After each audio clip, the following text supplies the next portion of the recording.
Good afternoon. We're back here on the Sage Creek Cottage project, and we're going to talk a little bit about electrical rough-in today.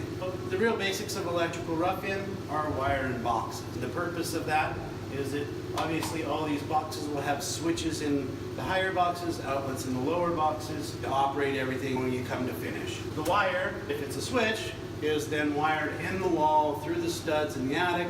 It gets up to the lights, and then power coming from the panel supplies power to the light switches at the box, as well as power coming from the panel supplies power to the outlets. In electrical rough-in, on residential, there's three main colors of wire you'll see: white, yellow, and orange. The white is 14 gauge wire, the yellow is 12 gauge wire, and orange is 10 gauge wire. These days it's all color coded, so it's easy for the inspector to see what's put in what area, because there's certain items need a different gauge of wire.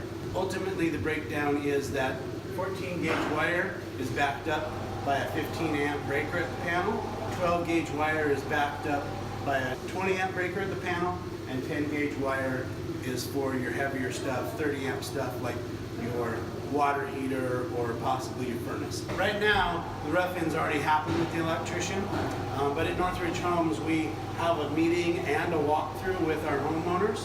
So for instance, on this project, a week before this rough-in started, I was here with the owner, we walked through and we talked about where any specialty outlets would want to be for certain things they want to bring into the home, make sure that the lighting's where they want it to be, what type and size of fixture. For instance, if it's a fan with a light, that may need two wires, one to run the fan and one to run the light, as well as do any lights need a dimmer switch.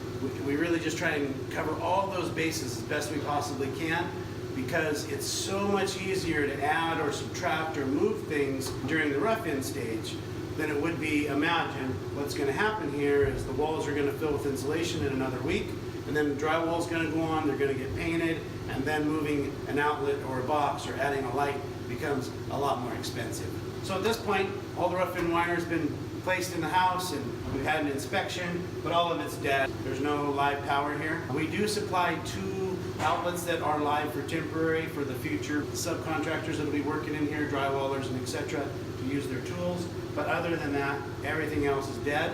And the wires have been ran to the panel. They're ready for connection there. The panel itself is live, but we don't have any live power running through the walls. So there's a couple protections reasons for that. One, so that a drywaller doesn't run a screw into it and run into a live wire, and nobody can stick their hands in a box and find a live wire as well.